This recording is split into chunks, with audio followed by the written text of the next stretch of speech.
Good day mga ka-reels, mga ka-FB.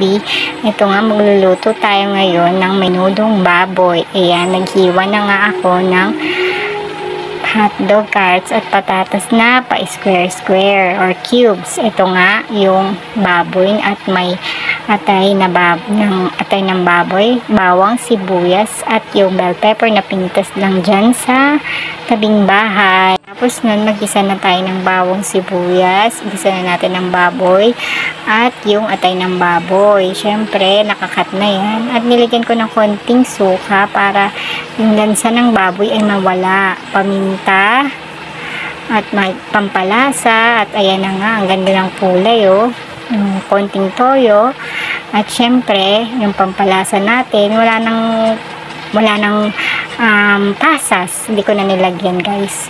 Para simple lang talaga kasi siya. So ayan na nga, hinahalo ko na.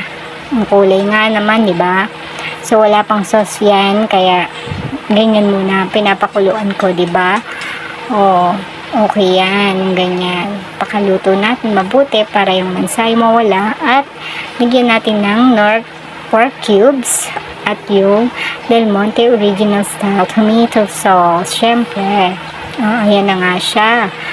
O, diba? Kumukulo na. Ang kulay niyang tignan at ang bango. Naamoy niyo ba, guys? Sige, amuhin niyo na lang. Ayan. Kumukulo na nga siya. Ayan na nga. Nilagay ko na yung tomato sauce dyan. At kumukulo na siya. Okay. At ready na to serve. Yun lamang at ayan na nga ang finished product niya. Yan ang ating simpleng menudong baboy. Optional lamang paglagay ng raisin. Kung gusto nyo, pwede din. Ayan na po.